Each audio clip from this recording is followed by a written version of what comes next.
ओम नमो भगवते वासुदेवाय नमः। कल की कथा में आपने आत्मदेव ब्राह्मण और धुंधली की कथा का श्रवण किया। साथ ही जाना था कि प्रत्येक परिस्थिति में संतोष ही सच्ची वैष्णवता है, जिसका लिंक नीचे डिस्क्रिप्शन बॉक्स में दिया गया है। आज की कथा में हम गया श्राद्ध की कथा और धुंधकारी को प्रेत योनि की प्राप्ति और श्रीमद् भागवत कथा से उसके प्रेत योनि से उद्धार की कथा का श्रवण करेंगे तथा साथ ही साथ श्रीमद् भागवत सप्ताह कथा की विधि का भी अध्ययन करेंगे। उत्तम पाठ के 6 अंग हैं: मधुरता, स्पष्ट अक्षरोच्चार, पदच्छेद का ज्ञान, धीरज, लय, सामर्थ्य और मधुर कंठ।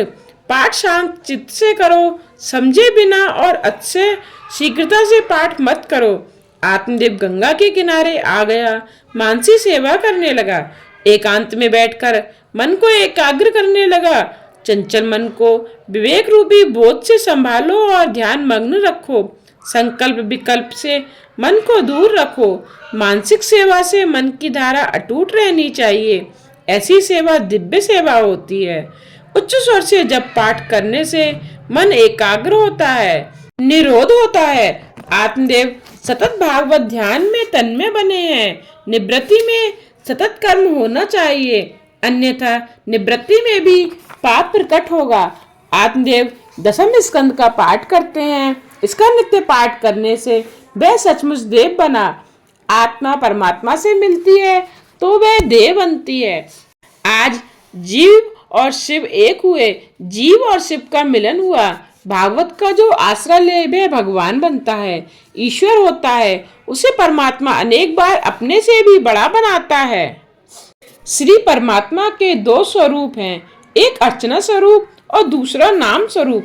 श्रीमद् भागवत भगवान का नाम स्वरूप है। सामग्री से जिसकी अर्चना हो वह अर्चना स्वरूप है। नाम स्वरूप के बिना स्वरूप सेवा फलवती नहीं होती है। स्वरूप सेवा ठीक तरह से भी होती नहीं है। उसका कारण यह है कि मन की शुद्धि नहीं हुई है। मन की शुद्धि के बिना स्वरूप सेवा में आनंद नहीं मिलता है। सेवक जब तक संसार के साथ भी संबंध रखता है, माया रखता है, तब तक उसे स्वरूप सेवा का आनंद नहीं मिलता है। यदि सेवा करनी ही है तो संसार का स्नेह मोह छोड़ना होगा। संसार के विषयों में स्नेह करो तो विवेक के साथ करो। अग्नि वैसे तो सब कुछ भस्मीभूत करती है, फिर भी उसका यदि विवेकपूर्ण उपयोग किया जाए तो अग्नि उपयोगी होती है। अग्नि ना तो मनुष्य का पोषण नहीं हो सकता। मनुष्य संसार में जब तक अपने शरीर के प्रति समान है तब तक वह संसार को छोड़ नहीं सकता। जो मन माया का स्पर्श करता है वह मनमोहन की सेवा में नहीं जा सकता। मन तो बार बार माया का विचार करता है, अतः वह मलिन है। नाम सेवा मन की शुद्धि के लिए ही है। जब तक स्वरूप सेवा में मन एकाग्र न हो तब तक नाम सेवा करो। स्वरूप सेवा में आनंद नहीं आता है क्योंकि मन व्यग्र है, चंचल है। अपना मन ईश्वर को छोड़कर बार बार विषयों की ओर ही जाता है। मनुष्य का मन संसार व्यवहार के साथ इतना तो तद्रूप हो जाता है कि जिसके कारण वह पाप करता है और उसे अपने पापों का भान भी नहीं रहता। स्वरूप सेवा करते करते हृदय पिघले, आंखें गीली हो, आनंद हो और हृदय में सात्विक भाव जागे तो मानो की सेवा सफल हुई। हृदय की भावना बिना की गई सेवा फलवती नहीं होती है। जीव शुद्ध होकर परमात्मा की सेवा करे तो श्री ठाकुर जी प्रेम से प्रसन्न होते हैं। मन में अनेक जन्मों की मैल भरी होती है और स्वरूप सेवा में मन की शुद्धि अति आवश्यक है। मन शुद्धि नहीं है, परिणामतः स्वरूप सेवा फलवती नहीं होती है। मन को शुद्ध करने के लिए नाम सेवा की आवश्यकता है। मन की अशुद्धि नष्ट करता है। श्रीमद् भागवत कलयुग में नाम सेवा प्रधान है। श्री भागवत भगवान का ही नाम स्वरूप है। नाम ही ब्रह्मा है, नाम ही परमात्मा है और अधिक क्या कहें। नाम परमात्मा से भी श्रेष्ठ है। ईश्वर तो अदृष्ट है, उनके साथ स्नेह करना कठिन है। नाम स्वरूप तो स्पष्ट दिखता है। जिसका प्रत्यक्ष दर्शन ना हुआ हो उसके नाम को पकड़ोगे तो वह अवश्य दृष्टिगोचर होगा। ईश्वर का स्वरूप सबके लिए अनुकूल और सुलभ नहीं है, परंतु नाम स्वरूप सुलभ है। ज्ञानी पुरुष नाम में निष्ठा रखते हैं, वे नाम का आश्रय लेते हैं। नाम ही ईश्वर का स्वरूप है। श्री राम जी ने तो कुछ ही जीवों का उद्धार किया था, परंतु उनके बाद उनके नाम से अनेकों का उद्धार हो गया। श्री कृष्ण जी जब पृथ्वी पर विराजमान थे तब जितने जीवों का उद्धार हुआ था उसकी तुलना में उनके नाम से अनगिनत लोग संसार सागर को पार कर गए। बड़े से बड़ा पाप कौन सा है? ईश्वर के नाम के प्रति निष्ठा का अभाव। नाम साधन सरल है। श्री भागवत भगवान का नाम स्वरूप है। श्रीमद् भागवत का आश्रय ही नाम का आश्रय है। जो भागवत का आश्रय लेता है वह भगवान बनता है। आत्मदेव श्री भागवत का आश्रय लेकर दसम स्कंद का पाठ करता था। केवल दसम स्कंद के पाठ से ही उससे मुक्ति मिली थी। यदि संस्कृत का ज्ञान हो तो प्रतिदिन दसम स्कंद, विष्णु सहस्त्र नाम और शिव महिमा स्तोत्र का पाठ करो। पाठ अर्थ के ज्ञान के साथ करो। अर्थ ज्ञान बिना पाठ किया अधम पाठ है। भगवान जल्दी प्राप्त नहीं होते हैं, वे जल्दी कृपा नहीं करते हैं, क्योंकि आप इसके लिए कष्ट सहन नहीं करते हैं। जीव कष्ट सहन करने से कतराता है। भगवान की कृपा के लिए दुख सहन करो। जो स्वेच्छा से कष्ट सहन करता है उसे हम दुखी नहीं कर सकते। आत्मदेव आसन लगाकर 10-12 घंटे बैठता था। आसन पर शांत चित्त से बैठो। ज्ञानियों को जो आनंद समाधि में मिलता है वह आनंद आपको भी कथा में मिलेगा। जिस लीला की ये कथा है वह प्रत्यक्ष ही हो रही है। ऐसा सोचोगे तो आनंद मिलेगा। सोचो कि मेरा मन ईश्वर से तदाकार हो गया है। दृश्य में से दृष्टि हट जाए और दृष्टा में स्थिर हो तो मन का निरोध होगा और आनंद प्रगटेगा। गोकर्ण को लगा कि धुंधकारी का व्यवहार उसे भी विक्षेप रूप होगा, तो भी वह वन में जा बसा। इधर धुंधकारी वेश्याओं को प्रसन्न रखने के लिए चोरी करने लगा। सूत जी सावधान करते हैं, जीव प्रत्येक इंद्रियों का स्वामी है, परंतु इंद्रियां जीव पर प्रभुत्व जमा ले और मनुष्य इंद्रियों के अधीन हो जाए तो जीवन कलुषित हो जाता है। मन ईश्वर के साथ मैत्री करे तभी सुखी होता है। ईश्वर से अलग होने पर वह दुखी होता है। जीव मात्र मन सुखा है। धुंधकारी अनिष्ट मार्गों से अर्थोपार्जन कर रहा है। वह राजा के महल में चोरी करने गया, अलंकार आदि चुरा लाया और वैश्याओं को दिया। वैश्याएं सोचती हैं कि यदि यह जीवित रहेगा तो हम किसी भी दिन पकड़ी जाएंगी।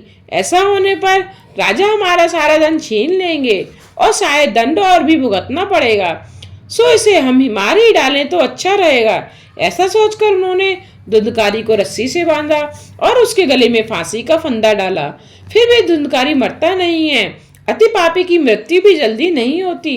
वेश्याओं ने जलते हुए अंगारे धुंधकारी के मुख में भर दिए और मार भी डाला। 5 इंद्रियां ही अंतकाल में जीव को मारती हैं, कष्ट देती हैं और उस समय जीव तड़पता है, छटपटाता है। और उसके बाद वैश्याओं ने धुंधकारी के शरीर को पृथ्वी में गाड़ दिया। उसके शरीर का अग्नि संस्कार भी वैश्याओं ने नहीं किया। जिसके चरित्र को देखने मात्र से घृणा हो जाए वह ही है धुंधकारी। धुंधकारी अपने कुकर्मों के कारण भयंकर प्रेत बना है। पापी ही प्रेत बनता है। पापी तो यमपुरी में भी नहीं जा सकता, वह तो प्रेत ही होता है। गोकर्ण ने धुंधकारी की मृत्यु को समाचार सुना। वह गया जी गया और उसने वहां धुंधकारी की श्राद्ध क्रिया की। गया श्राद्ध श्रेष्ठ है। वहां श्री विष्णुपाद हैं। इसकी कथा इस प्रकार है। गयासुर नाम का एक राक्षस था कि जिसने तप करके ब्रह्मा जी को प्रसन्न किया। ब्रह्मा जी ने वर मांगने को कहा। तब उसने ब्रह्मा जी से कहा कि आप क्या वरदान मुझे देंगे? आपको कुछ मांगना हो तो मुझसे मांगिए। उसके तपचर्या से देवता भी भयभीत हो गए कि यह असुर कैसे मरेगा। ब्रह्मा जी ने सोचा कि इसके शरीर पर दीर्घकाल तक यज्ञ कराने पर ही वह मरेगा। अतः ब्रह्मा जी ने यज्ञ के लिए उसका शरीर ही मांगा। यज्ञ कुंड उसकी छाती पर बनाया गया। 100 वर्ष तक यज्ञ चलता रहा, फिर भी गयासुर नहीं मरा। यज्ञ की पूर्णाहुति होने पर वह उठने लगा। ब्रह्मा जी चिंतातुर हुए। ब्रह्मा जी भयभीत भी हुए। उन्होंने भगवान का स्मरण किया। उन्होंने श्री नारायण का ध्यान किया। नारायण भगवान प्रकट हुए और गयासुर की छाती पर दोनों चरण रखे। गयासुर ने मरते समय भगवान से वर मांगा कि इस गया तीर्थ में जो कोई श्राद्ध करे उसके पितृगण सदगति प्राप्त करें। भगवान ने उसे वर दिया कि जो तेरे शरीर पर पिंडदान करेगा उसके पितरों की मुक्ति होगी। भगवान ने गयासुर को भी मुक्ति दी। भगवान के वरदान के कारण गया जी में पितृश्राद्ध करने वालों के पितरों की मुक्ति होती है। गोकर्ण बाद में अपने घर लौटा। रात में उसने किसी के रोने की आवाज सुनी। मनुष्य पाप करता हुआ तो हंसता है, पर पाप का दंड जब भुगतना पड़ता है तब वह रोता है। एक ही माता पिता के पुत्र होने पर भी गोकर्ण देव बना और धुंधकारी प्रेत बना। देव होना या प्रेत होना तुम्हारे अपने हाथों में है। गोकर्ण ने पूछा कि तू कौन है, तेरी ऐसी दशा क्यों हुई, तू भूत है, पिशाच है या राक्षस? प्रेत ने कहा, मैं तुम्हारा भाई धुंधकारी हूँ। बहुत पाप करने के कारण मेरी यह हालत हुई है, मुझे प्रेत योनि मिली है। गोकर्ण ने पूछा, तेरे लिए मैंने गया में पिंडदान किया, फिर भी तू प्रेत योनि से मुक्त क्यों नहीं हुआ? प्रेत ने कहा, गया श्राद्धम सते नापी मुक्ति में न भविष्यति। चाहे कितना भी गया श्राद्ध करो फिर भी मुझे मुक्ति नहीं मिलेगी। केवल श्राद्ध मात्र मेरा उद्धार नहीं कर सकता। गोकर्ण ने पूछा, तुझे सदगति कैसे मिलेगी, क्या करूं? फिर सोचकर कहता है कि मैं कल सूर्य नारायण से पूछूंगा। दूसरे दिन गोकर्ण ने सूर्य नारायण को अर्घ्य दिया और उनसे कहा, महाराज जरा रुकिए। सूर्य नारायण रुक गए। यह त्रिकाल संध्या का फल है। ब्राह्मण को जो चाहिए वह त्रिकाल संध्या करने से कभी ना चूके।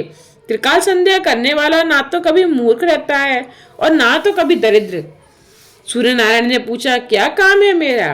गोकर्ण ने कहा कि मेरे भाई के उद्धार का कोई उपाय बताइए। सूर्य नारायण ने कहा, अपने भाई को सदगति दिलाने की इच्छा हो तो भागवत की विधि पूर्वक कथा कर।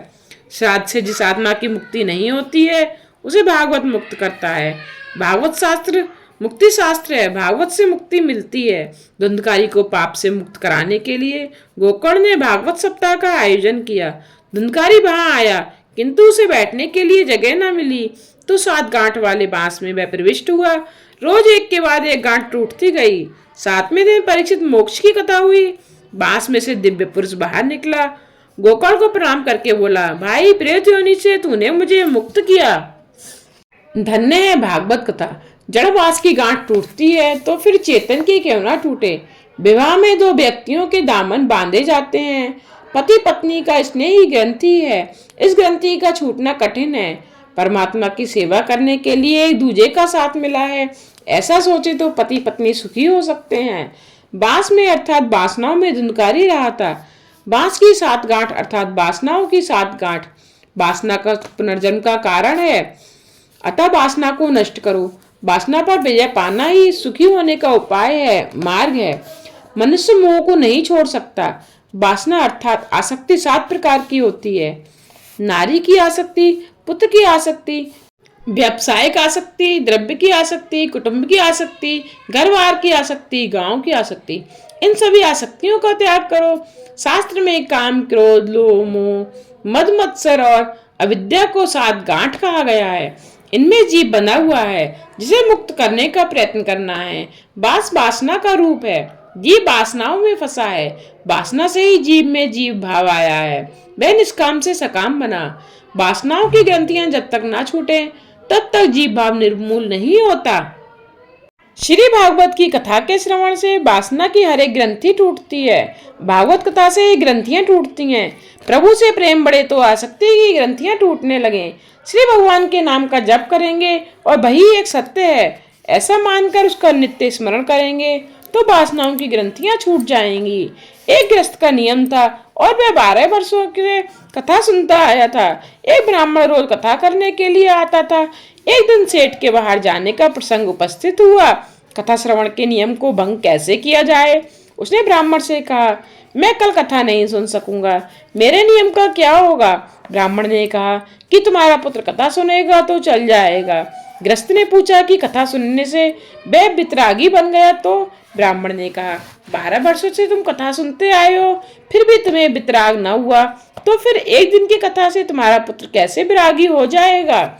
यजमान कहता है, हम तो रोज कथा सुनते हैं किंतु मन की गांठ नहीं छोड़ते हैं। ऐसा मत करो। कथा सुनकर मन की गांठ छूटनी चाहिए।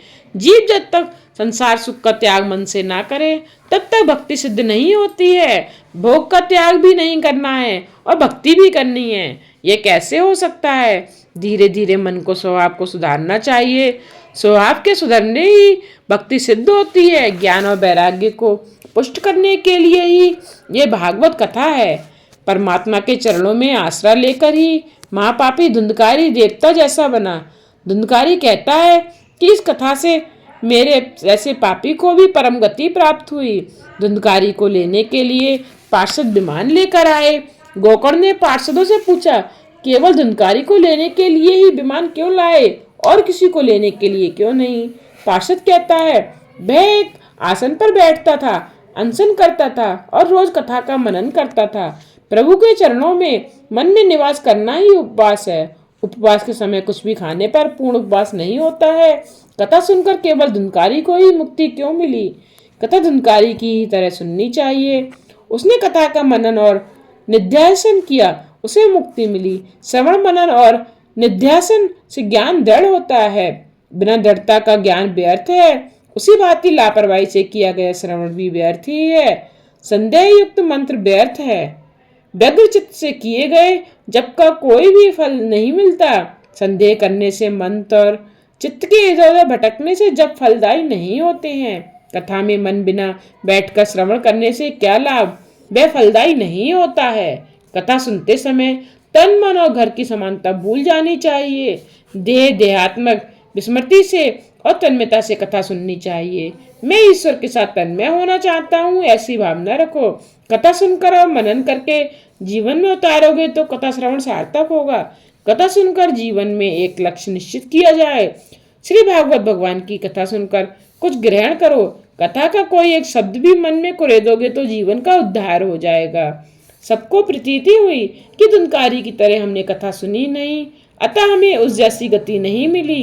कथा का मनन करें तो वह उत्तम तो है ही, परंतु मनन न करें तो भी लाभ तो है ही। इसके पश्चात गोकर्ण ने श्रावण मास में दूसरी बार कथा कराई और सबका उद्धार हुआ। उस समय महारानी भक्ति वहां प्रकट हुई, ज्ञान और वैराग्य के साथ आई। इस कथा से महारानी भक्ति प्रकट होती है। ज्ञान और वैराग्य के साथ भक्ति बढ़े तो मुक्ति मिले। ज्ञान और वैराग्य के बिना भक्ति करने से मुक्ति नहीं मिलती है। भक्ति महारानी आनंदित हुई और ज्ञान वैराग्य के साथ नृत्य करने लगी। मूर्छित और क्षीण ज्ञान को फिर से पुष्ट करने के लिए, जागृत करने के लिए ये श्री भागवत की कथा है। गोकर्ण के सभा मंडल में भगवान प्रकट हुए। उन्होंने गोकर्ण से कहा कि मैं तुम्हारे कथा कीर्तन से प्रसन्न हूँ, तुम कोई वरदान मांगो। उस समय संत कुमार कहते हैं कि जो मनुष्य श्री कृष्ण की कथा करे, कीर्तन करे, ऐसे वैष्णव भक्त के हृदय में आप विराजमान हो, सबको सद्गति मिली है। बैकुंठ में जो आनंद मिलता है वही आनंद श्री भागवत कथा में मिलता है, परंतु शर्त यह है कि प्रेम पूर्वक इस कथा का श्रवण किया जाए। कथा श्रवण के समय इस जगत को विस्मृत करना चाहिए। श्री भागवत ऐसा ग्रंथ नहीं है जो मृत्यु के पश्चात ही मुक्ति दिलाए, यह तो मृत्यु के पहले ही मुक्ति दिलाता है। भागवत मुक्ति प्राप्त कराने का शास्त्र है। वेदांत के दिव्य सिद्धांत व्यास जी ने इस महात्म्य में ही कर दिए हैं। छठा अध्याय विधि बताने के लिए है। सत्कर्म विधि पूर्वक किया जाए तो दिव्य बनता है। सत्कर्म काल के नियम से अबाधित है। सत्यनारायण की कथा में भी कहा है, सत्कर्म करने में देर ना करो। धर्मराज के पास आकर एक याचक ने दान मांगा। धर्मराज ने उसे अगले दिन आने को कहा। भीमसेन ने इस बातचीत को सुनते ही विजय दुंदुभी बजानी शुरू कर दी। सबने सोचा कि भीमसेन कहीं पागल तो नहीं हो गया है, क्योंकि विजय दुंदुभी विजय के समय ही बजाई जाती है। भीमसेन ने इसका कारण बताते हुए कहा कि आज हमारे बड़े भाई ने काल को भी नियंत्रण में कर लिया। वे जान गए हैं कि वे अगले दिन भी जीतने वाले हैं। धर्मराज के इस काल विजय के उपलक्ष्य में मैं ये दुंदुभी बजा रहा हूँ। धर्मराज को अपनी इस भूल का तुरंत ज्ञान हो गया है, अर्थात जानकीनाथ भगवान श्री राम भी नहीं जान सके कि कल प्रातः काल क्या होगा। धर्मराज ने याचक को तुरंत वापस बुलाया और यथा योग्य दान दिया। सत्कर्म तत्काल करो। भव रोग की औषधि है भागवत कथा। जीव मात्र रोगी है। सबसे दुखदायी रोग है जीव का ईश्वर से वियोग। इस रोग के निवारण के लिए श्री भागवत का आश्रय लो। श्री कृष्ण ने विरह रूपी रोग को दूर करने की औषधि यह भागवत शास्त्र है। रोग की परिचर्या के समय आहार विहार आदि के कुछ नियम हमें मानने पड़ते हैं, वैसा ही कुछ इस कथा के लिए भी जरूरी ही है। शुभ मुहूर्त में कथा का आरंभ होना चाहिए। कथा के वक्ता के लिए भी कुछ जरूरी लक्षण बताए गए हैं। पहला लक्षण है विरक्त भाव। श्री सुखदेव जी जगत से स्पष्ट नहीं थे, फिर भी वे निर्विकार थे। हम भी जगत में रहते हैं, देखते हैं, परंतु हमारी आंखें विकार रहित नहीं हैं। श्री सुखदेव जी ब्रह्म दृष्टि वाले थे। प्रत्येक स्त्री पुरुषों को वे भगवत भाव से देखते थे। प्रत्येक नर नारी को भगवत भाव से देखो। सूत जी सावधान करते हैं, क्या अर्थ है वैराग्य का। उपभोग के लिए अनेक पदार्थ सुलभ होने पर भी मन उनके प्रति आकर्षित ना हो, वही वैराग्य है। जगत का ध्यान करने की कोई आवश्यकता नहीं है, किंतु भोग दृष्टि से देखने की वृत्ति का त्याग करता है। अपनी विकारी दृष्टि को बदलना है। जगत को काम दृष्टि से, भोग दृष्टि से मत देखो। जब तक दृष्टि का दोष नहीं जाता, तब तक हमारी दृष्टि देव दृष्टि नहीं होगी। उपदेश करता ब्राह्मण अर्थात ब्रह्मज्ञ होना चाहिए। वह धीर गंभीर और दृष्टांत कुशल होना चाहिए। वक्ता अति निष्प्रही भी होना चाहिए। द्रव्य का मोह तो छूट जाता है, परंतु कीर्ति का मोह छोड़ना बड़ा कठिन कार्य है। जीव कीर्ति का मोह रखता ही है। जो मनुष्य कीर्ति के मोह में फंसा हुआ है, वह भक्ति नहीं कर सकता। जब भी कथा श्रवण करें, संसार से निर्लिप्त होकर करें। कथा में बैठकर भी घर बार और धंधे की बात ही सोचते रहने से मन विकृत होता है। कथा मंडप में केवल कथा का ही विचार करो। अन्य सभी चिंताएं छोड़कर कथा में बैठो। वक्ता और श्रोता को चाहिए कि वे आंख, मन, वाणी, कर्म और प्रत्येक इंद्रिय से भी ब्रह्मचर्य का पालन करें। मन स्थिर करने के लिए उदरव्यता होना जरूरी है। ब्रह्मचर्य पालन से उदरव्यता हो सकते हैं। क्रोधित होने से पुण्य का क्षय होता है। वक्ता और श्रोता क्रोध ना करें। विधि पूर्वक कथा श्रवण करने से उसका फल प्राप्त होता है।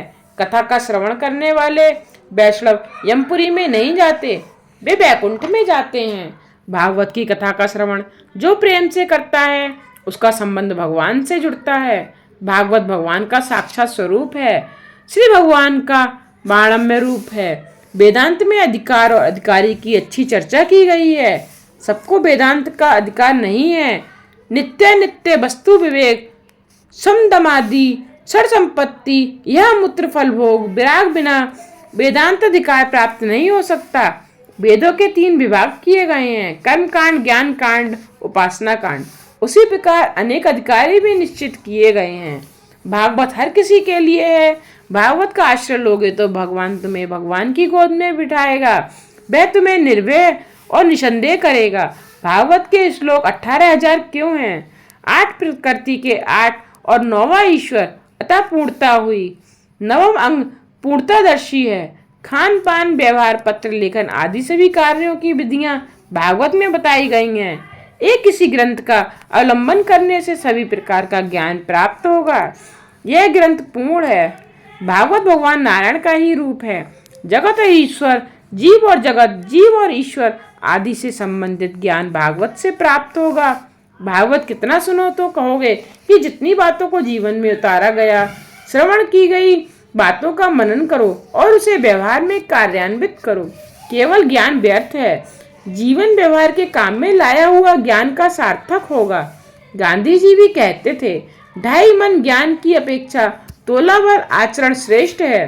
प्रभु के दिव्य सद्गुणों को जीवन में उतारो। पूर्व जन्म का विचार ना करो। जनक राजा ने याज्ञवल्क्य ऋषि से पूर्व जन्म की जीवन लीला देखने की मांग की। याज्ञवल्क्य ने मना करते हुए कहा कि उसे देखने से दुखी होगा। फिर भी जनक राजा ने दुराग्रह किया। ऋषि ने राजा को उसके पूर्व जन्मों का जीवन दिखाया। जनक राजा ने देखा कि उनकी अपनी पत्नी पिछले जन्म में उनकी माता थी। उन्हें दुख हुआ। अतः यही अच्छा है कि पूर्व जन्मों का विचार ना करें, इसी जन्म को सार्थक करने का प्रयत्न करें। भगवान ही के साथ विवाह करो और औरों के भी विवाह कराओ। तुलसी राधा रानी का स्वरूप है। तुलसी विवाह का अर्थ है अपना भगवान के साथ विवाह। चातुर्मास में संयम और तप करने के पश्चात ही तुलसी विवाह हो सकता है। संयम का पालन करोगे, तप करोगे तो ईश्वर मिलेंगे। आत्मा का तो धर्म है प्रभु के सम्मुख जाना। हरे नमः, हरे नमः, हरे नमः। आज तक की कथा में आपने श्रीमद् भागवत की कथा का उद्देश्य और उसके महात्म्य के बारे में जाना। भागवत कथा में 12 स्कंद दिए हुए हैं। कल से आप प्रतिदिन भागवत महापुराण के स्कंद का कथा का श्रवण करेंगे। कल की कथा में आप प्रथम स्कंद के मंगलाचार का महत्व और परमात्मा का ध्यान और चिंतन तथा परमात्मा के सत्य स्वरूप के बारे में जानेंगे। साथ ही साथ जानेंगे कि भागवत का क्या फल है और निष्काम भक्ति का क्या फल मिलता है। अगर आपको मेरी यह कथा पसंद आई हो तो मेरे वीडियो को लाइक और शेयर करना ना भूलिएगा तथा मेरे चैनल को सब्सक्राइब करके बेल आइकन को प्रेस करना ना भूलिएगा, जिससे आने वाले वीडियोज़ के नोटिफिकेशन आप तक पहुंचते रहें।